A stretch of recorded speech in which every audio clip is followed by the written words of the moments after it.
اب میرے بھائیوں بڑی امپورٹنٹ آیت آ رہی ہے، سورۃ البقرہ کی آیت نمبر 159. یہ ہم نے اپنے کربلا والے ریسرچ پیپر پہ ٹائٹل پیج کے اوپر لگائی ہے کہ اللہ تبارک و تعالیٰ نے یہود و نصارہ کو اس بات کے اوپر گرفت کی ہے کہ یہ لوگ اپنی کتابوں میں آئے ہوئے حق کو چھپاتے تھے، اور ظاہر ہے اس میں جو گرفت ہے وہ علماء پہ ہے کہ وہ اپنی پبلک تک وہ بات نہیں پہنچنے دیتے تھے. تعویل خاص کے اعتبار سے تو اس سے مراد وہ پروفیسیز ہیں، وہ پیش گوئیاں ہیں جو اگلی الہامی کتابوں میں اللہ کے محبوب صلی اللہ علیہ وآلہ وسلم کے بارے میں موجود تھی کہ پیغمبر آخر الزماں آئیں گے صلی اللہ علیہ وآلہ وسلم. ایون آج کے بھی جو اولڈ ٹیسٹمنٹ اور نیو ٹیسٹمنٹ میں وہ پروفیسیز موجود ہیں. میں نے کچھ کا ذکر تعارف قرآن والے جو 6 لیکچرز تھے ان کے اندر کیا ہے، آج میں اس ڈیٹیل میں نہیں جاتا. اصل میں اس یونیورسل ٹروتھ کو سمجھیں کہ اللہ تعالیٰ کو اس معاملے میں کتنا غصہ آتا ہے، جلال آتا ہے ان لوگوں پر جو لوگوں سے حق چھپاتے ہیں، چاہے وہ اس کو کوئی بھی نام دیں کہ جی وہ امت کے وسیع تر مفاد میں کیا جا رہا ہے. میرے بھائی انڈیا، پاکستان، بنگلہ دیش میں لوگوں نے امت کے وسیع تر مفاد میں ہی بخاری مسلم کی رفع الیدین والی حدیثیں چھپائی ہوئی تھی، کیونکہ وہ کہتے تھے یہاں پہ بابوں نے آ کے آلریڈی فقہ حنفی کو اسٹیبلش کر دیا ہے. اب اگر ہم بخاری مسلم سے نماز کا طریقہ بتائیں گے تو جب بنیادی رکن نماز ہی چیلنج ہو جائے گی تو وہ کہیں گے یہ تمہارے بزرگوں میں کیا کروا کے گئے ہیں، تو بہتر یہ ہے کہ اس کا ترجمہ ہی نہ کرو، اور اگر ترجمہ کرنا بھی ہے عوام الناس کے ہاتھ میں نہ لگنے دو. اور وہ اب آپ دیکھ لیں رزلٹ کہ جب ترجمہ ہوا ہے 1920 میں، تو اب یہ 2020 آلموسٹ 100 سال ہوئے ہیں، تو ہر معاملہ تلپٹ ہو گیا ہے. یعنی فقہ حنفی اور ان کے علماء اور ان کے بزرگ اور ان کی کٹر فالوئنگ جو بھی ہے وہ بھی منہ چھپاتے پھر رہے ہیں، اور حتیٰ کہ یہ حال ہو گیا کہ ان کی اپنی نسلیں جو ہیں وہ ریولٹ ہو رہی ہیں. ہم سے تو سارے لوگ رابطہ کرتے ہیں خاندانی طور پہ، جو لوگ یعنی علماء دیوبند یا بریلوی علماء کی اولادوں میں سے ہیں، اس خاندان سے تعلق رکھنے والے لوگ ہیں، وہ ریولٹ ہو رہے ہیں کہ یار یہ ہمارے لوگ کیا کہانیاں کروا کے گئے. تو پوری نیک نیتی کے ساتھ انہوں نے آپ کے ساتھ جو کام ڈالا تھا نا، وہ اپنی زوم میں بالکل ٹھیک ڈالا تھا، اپنے زوم میں. ہاں قرآن کے روح سے تو وہ لعنت کے مستحق ہوئے ہیں اس سچ کو چھپا کے. اس کے ثبوت میں یہ آیت ہے،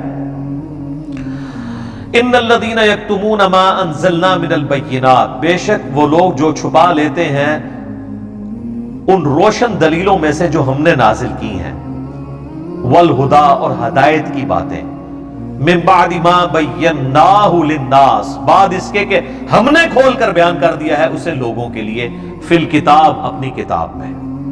یعنی یہاں پہ ظاہر کتاب سے مراد جو ہے وہ اولڈ ٹیسٹمنٹ اور نیو ٹیسٹمنٹ ہے، یعنی تورات، انجیل، زبور، وہ ساری کتابیں ہیں، صحائف. لیکن ظاہر یہ اللہ تعالیٰ نے یونیورسل ٹروتھ کے طور پہ چیز بتائی ہے. یہ قرآن کی آیات آفاقی ہیں، جسے فٹ اسے گفٹ.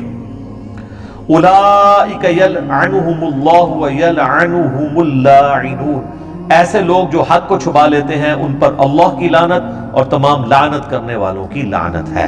استغفر اللہ واتوب الیہ من کل ذنب واتوب الیہ الا الذین تابوا، ہاں ان میں سے جو لوگ توبہ کی روش اختیار کر لیں گے، وَأَصْلَحُوا اور اپنی اصلاح کر لیں گے. اور صرف توبہ اور اصلاح سے کام نہیں چلے گا کہ یار میں نے جو حق چھپایا ہوا تھا میں توبہ کرتا ہوں، نہیں، بتانا بھی ہوگا کیا چھپایا تھا. وَبَيَّنُوا اور بیان بھی کر دے جو کچھ اس نے چھپایا ہوا تھا.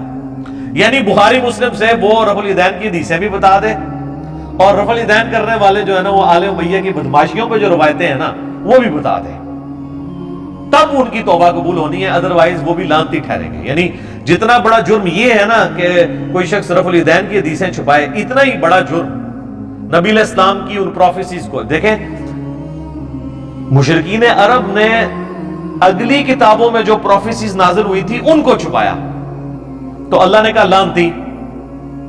تو جو رسول اللہ پہ نازل ہوئی پروفیسیز کو چھپائے وہ اس سے بڑا لعنتی، کیونکہ رسول اللہ کی وہ چھپا رہا نا. اور پھر اس سے بڑی بات رسول اللہ کا ماننے والا بھی ہو وہ بھی پروفیسیز چھپائے گا تو لعنتی. آپ پتہ ہے دلائل النبوہ ایک ٹاپک ہے، صحیح بخاری میں بھی ایک چیپٹر ہے علامات النبوہ، نبوت کی علامتیں. مشکات کی 30 جلد میں بھی اس نام سے ایک چیپٹر ہے. یہ ٹرم استعمال ہوتی ہے دلائل النبوہ اور علامات النبوہ، یہ دو ٹرمز استعمال ہوتی ہیں. نبی علیہ السلام کی وہ خبریں جن کی بنیاد پہ ہم یہ کلیم کرتے ہیں کہ آپ صلی اللہ علیہ وآلہ وسلم اللہ کے پیغمبر ہیں. کہ آپ نے اپنی زندگی میں مستقبل میں ہونے والے جو واقعات بتائے اور وہ اس طریقے سے پورے ہو گئے. کچھ پروفیسیز تو قرآن میں بھی آئی ہیں، جس طرح سورہ الروم کا آغاز اس سے ہوتا ہے کہ وہ پرشین امپائر نے شکست دے دی تھی ایک بیٹل فیلڈ میں رومن امپائر کو، اور اس پہ مشرکین عرب بڑے خوش ہوئے. انہوں نے کہا کہ وہ بھی آسمانی مذہب کے ماننے والے ہیں، عیسائی، رومن امپائر، ان کو شکست ہوئی ہے. تو اینالوجی انہوں نے یہ بنائی. اور پرشین جو ہیں وہ چونکہ آسمانی مذاہب کو نہیں مانتے، وہ آتش پرست ہیں، تو یہاں پہ بھی ہم بت پرست ہیں، تو ہم بھی مسلمانوں کو جو آسمانی مذہب کے ماننے والے ہیں شکست دے دیں گے. تو اللہ تعالیٰ نے کہا نا، ان قریب، بضع سنین، عربی میں بضع سنین کہتے ہیں 9 سال کے اندر حد 9 سال. رومن امپائر جو ہے وہ دوبارہ پرشین امپائر پہ غالب آ جائے گی، اور اس وقت مسلمان خوشیاں منا رہے ہوں گے. تو بلکہ جب یہ آیات نازل ہوئی تو حضرت ابوبکر نے شرط لگا دی 3 سال کے اوپر کہ 3 سال کے اندر. تو نبی علیہ السلام نے فرمایا 3 سال نہیں، بضع سنین جو ہے وہ 9 سال تک کے لیے آتا ہے، تم 9 سال کے اوپر لگاؤ. اس وقت شرط لگانا جائز تھا، اور وہ جیت بھی گئے پھر شرط حضرت ابوبکر صدیق رضی اللہ عنہ کو. واقعی پھر فتح بھی ہو گئی. یہ تو خیر اس وقت تو یہ لوگ یہ دیکھ رہے تھے کہ یار، وہ دیکھتے تھے کہ جناب رومن اور پرشین کی آپس میں ٹسل ہو رہی ہیں، ایک دوسرے پہ غالب آتا ہے، دوسرا اس پہ غالب آتا ہے. یہ تو ظاہر تماشائیوں کے طور پہ دیکھ رہے تھے نا مسلمان. یہ مسلمانوں نے تو یہ سوچا ہی نہیں تھا کہ ان قریب یہ ہمارے پاؤں کے نیچے ہوں گے دونوں. ٹھیک ہے، اس کی آپ نے برا نہیں بنانا. ایک وقت ہم بریلوی دیوبندیوں کے مناظرے دیکھا کرتے تھے کہ یار یہاں پہ بریلوی غالب آ گئے، یہاں پہ دیوبندی غالب آ گئے، یہاں پہ اہل حدیث آگے نکل گئے، یہاں پہ شیعہ نکل گئے، ادھر وہ پیچھے رہ گیا.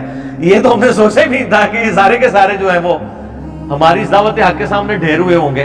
آپ دیکھ لیں کس طرح ڈھیر ہوئے ہیں. یعنی میں تو جب یہ چیزیں دیکھتا ہوں تو مجھے بالکل نظر آتا ہے کہ یار ہم تو بڑی ان کو حسرت کے ساتھ دیکھ رہے ہوتے تھے کہ یار اچھا یہاں اس کی دلیل مضبوط ہے. یہ تو پتہ ہی نہیں تھا کہ سارے لمحے پہ آ جائیں گے. پہلے کہ نہیں یرموک اور قادسیہ انہوں نے بھی ہوئی ہے کہ نہیں؟ الحمدللہ. تو یہ پروفیسیز نبی علیہ السلام کی قرآن میں بھی کئی ایک ہیں جو پوری ہوئی. پھر قرآن میں بار بار جو چیز آئی ہے والذی ارسل رسولہ بالہدی ودین الحق لیظہرہ علی الدین کلہ. یہ جب پروفیسی دی جا رہی تھی کہ غلبہ حاصل ہوگا، تو غلبہ تو مشرکین عرب پہ تو نبی علیہ السلام کی وارث زندگی میں ہوا، لیکن آپ کی وفات کے بعد غلبہ رومن اور پرشینز کے اوپر بھی ہوا، اور یہ نبی علیہ السلام کی پروفیسیز پوری ہوئی اسی طریقے سے. اگر آپ کی زندگی میں ہوتی تو اپنی زندگی میں تو بڑے بڑے جنگجو آئے اور انہوں نے بڑی بڑی حکومتیں اسٹیبلش کی. سکندر اعظم بھی آیا نبی علیہ السلام سے بہت پہلے. آپ علیہ السلام کے بہت بعد چنگیز خان آیا جس نے سلطنت عباسیہ الٹ دی. لیکن نبی علیہ السلام ایک جنگجو نہیں تھے بلکہ ایک پیغمبر تھے. اور وہ فرق کہاں سے ہمیں ظاہر ہوتا ہے؟ نمبر 1 چیز ہے دلائل النبوہ اور علامات النبوہ، کہ نبی علیہ السلام ایسی پیش گوئیاں کر کے گئے جو من و عن اس طریقے سے پوری ہوئی ہیں. بخاری مسلم میں حدیث ہے کہ ان قریب کیسر جو ہے وہ ختم ہو جائے گا، قیامت تک کوئی کیسر روم پھر نہیں ہوگا، ہمیشہ کے لیے رومن امپائر ختم ہو جائے گی. یہ بہت بڑی پروفیسی ہے. ان قریب جو ہے وہ کسرا ختم ہوگا ایران کا، قیامت تک کوئی کسرا نہیں ہوگا. دیکھ لیں 1500 سال ہو گئے ہیں، کوئی دوبارہ امپائر، بلکہ اب تو امپائر بننے کے چانس ہی ختم ہو گئے. اب تو ملک بن چکے ہیں، اب تو نیا کانسیپٹ، ملکوں کا کانسیپٹ آ گیا. تو نبی علیہ السلام جب یہ باتیں فرما رہے تھے اس وقت تو غیب کی چیزیں تھیں، آج تو ہم دیکھ سکتے ہیں ظاہر ہو چکی ہیں. یہ چیز یہ ثابت کرتی ہے کہ آپ اللہ کے پیغمبر ہیں. اسی ٹاپک کو محدثین کہتے ہیں دلائل النبوہ، دلائل النبوہ یا علامات النبوہ. امام بیہقی نے آلموسٹ 3500 احادیث اسی ٹاپک پہ جمع کی ہیں. اس کا نام ہی انہوں نے رکھا ہے دلائل النبوہ. اچھا یہ لفظ نبوہ ہے، نون کے اوپر پیش ہے، زبر نہیں ہے. اردو میں ہر چل جاتا ہے لیکن عربی میں اصل میں یہ لفظ نبوت ہے. تو ختم نبوت لفظ ہوگا، نبوت نہیں ہے. نون پہ بھی پیش اور با پہ بھی پیش. تو دلائل النبوہ جو کتاب ہے 3500 احادیث ہیں، اس میں انہوں نے ثابت کیا کہ نبی علیہ السلام نے کون کون سی پیش گوئیاں کی. اور سر وہ تو اس وقت تک تھیں، یہ تو 5ویں صدی ہجری میں لکھی گئی ہے. اس میں کئی ایک پیش گوئیاں وہ ہیں جو اس کتاب کے بعد پوری ہوئی ہیں، جو آج ہم ویریفائی کر سکتے ہیں. مثلا تاتاریوں کے ساتھ جو مسلمانوں کی جنگیں ہیں، جس پہ بخاری مسلم میں حدیث ہے کہ ان قریب تم ایسے لوگوں سے قتال کرو گے جو چپٹے چہرے والے ہوں گے، موٹے ناک والے، ڈھال کی مانند، وہ سارے چائنیز جو ہوتے ہیں. تو یہ حدیثیں بخاری مسلم میں تو موجود تھیں، لیکن یہ پروفیسی تو آگے 8ویں صدی کے اندر آ کے پوری ہو رہی ہیں، تو اس وقت مسلمان تو نہیں سوچا تھا کہ یہ ہوگا سارا معاملہ. تو یہ دلائل النبوہ، نبی الاسلام کی جو نبوت کی خبریں ہیں، یہ اس بات کا ثبوت ہے کہ آپ اللہ کے پیغمبر ہیں. کیونکہ کسی اور جنگجو نے کبھی یہ پیش گوئی نہیں کی ہے کہ میرے بعد یہ ہوگا، وہ اس طریقے سے ہو جائے. یہ آپ کو دوسرے جنگجوؤں سے ممتاز کرتی ہے. نمبر 2، جتنے بھی جنگجو آئے انہوں نے کوئی سسٹم نہیں دیا اپنے فالوورز کو. وہ انہوں نے حکومتیں بنائی، قبضہ کیا، اپنی ریٹ اسٹیبلش کی، چلے گئے، پیچھے ان کے لوگ لڑتے مرتے رہے. لیکن نبی الاسلام ایک سسٹم دے گئے، اور اس سسٹم کی برکات ہے کہ باقی سارے انقلاب وقت کے ساتھ ختم ہو گئے، لیکن نبی الاسلام کا انقلاب آج بھی گلی گلی موجود ہے. دنیا میں 1.5 ارب لوگ ہیں جو اس پیغمبر کے ماننے والے ہیں. دنیا کا کوئی ملک نہیں جہاں پر نماز نہ پڑھی جاتی ہو. کوئی چنگیز خان کا ماننے والا، کوئی سکندر اعظم کا ماننے والا، کوئی دکھائیں دنیا میں کہیں ہے. یہ وہ انقلاب ہے جو انقلاب، حالانکہ اس انقلاب کے بعد بھی آپس میں خانہ جنگی ہوئی مسلمانوں میں، لیکن اس چیز کے اوپر سب کا یونانیمسلی ایگریمنٹ رہا کہ اللہ، رسول، قرآن، آخرت، وہ سارا کچھ چلتا رہا. تو یہ آپ کو ممتاز کرتا ہے. جو لوگ کہتے ہیں نا کہ اسلام تلوار کے زور پہ پھیلا، تو یہ بہت بڑا ڈیفرنس ہے جو بتاتا ہے کہ نبی الاسلام کی تلوار ویسی تلوار نہیں تھی. وہ تو تلوار ظاہر ہے بدماشوں کو اکھاڑنے کے لیے اللہ تعالیٰ نے پھر تلوار ان پہ مسلط کی. اسلام نے اس دور جدید کو جو تخلیق کیا ہے، جو وحید الدین خان صاحب کی کتاب ہے انڈین اسکالر کی، اسلام دور جدید کا خالق، اس کا ٹاپک ہی یہی ہے کہ یہ رومن اور پرشین امپائر کو اکھاڑنے کے لیے ایک دفعہ تو سرجری کرنی پڑنی تھی. تو سرجری میں نشتر سے چلانا پڑتا ہے، اور پھر اس چیز کو اسٹیبلش کیا اللہ تعالیٰ نے. تو یہ دلائل النبوہ ہے. تو نبی الاسلام نے اپنے ماننے والوں کو یہ چیزیں بتائیں. تو یہ وہ باتیں جن کی بنیاد پہ آپ نبی الاسلام کا نبی ہونا کلیم کرتے ہیں. یعنی نبی الاسلام کی نبوت کی سب سے بڑی دلیل آپ کی پروفیسیز ہے، چاہے وہ قرآن میں ہو چاہے سنت کے اندر موجود ہو.